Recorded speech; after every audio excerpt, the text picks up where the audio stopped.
before the event, from information that was available and understanding that was available, was it fully appreciated everywhere that this seal would become unsatisfactory at some temperature, and was there some sort of a suggestion of a temperature at which the SRB, I guess you call it, Yes, sir. shouldn't be run? Yes, sir.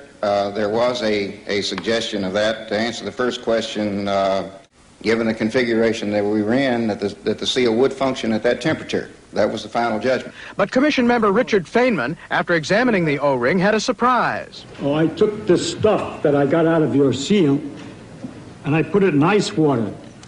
And I discovered that when you put some pressure on it for a while and then undo it, it maintains, it doesn't stretch back, it stays the same dimension. In other words, for a few seconds at least, and more seconds than that, there's no resilience in this particular material when it's at a temperature of 32 degrees. I believe that has some significance for our problem.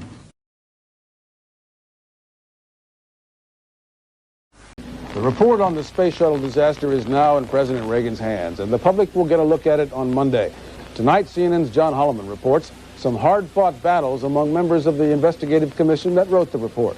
One member was harshly critical of NASA, and therein lies the tale that John Holloman unfolds now from Washington. Commission member Richard Feynman charged that NASA had virtually ignored the principles of physics and good scientific practice in designing, testing, and building the space shuttle. The Nobel Prize-winning physicist wrote a section of the final report known as Chapter F. Commission sources say Chairman William Rogers read the chapter and was furious. He called Feynman to Washington Wednesday and urged him to tone down his criticism of NASA because Chapter F threatened to destroy public confidence in the space agency. Feynman returned to his home in California and began his rewrite, but then changed his mind. Sources close to the scientist say he felt his ethics were being compromised.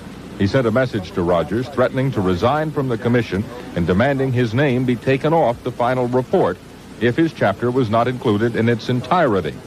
After a day of tense negotiation, Feynman agreed to stay on the commission and sign the final document. But the result of all this is that President Reagan will not read Dr. Feynman's criticism this weekend at Camp David. His chapter will be printed and released as part of the lengthy appendix to the report. What was difficult, and I think maybe he's referring to this, was the discovery of these weaknesses inside of NASA and their attitudes, this kind of illogic about safety and so forth, which was so extensive from an organization which had such a reputation in the country that it was hard for us to find it out in a sort of emotional way, as to have to come around and say that the Wizard of Oz, which everybody respects, has nothing behind it.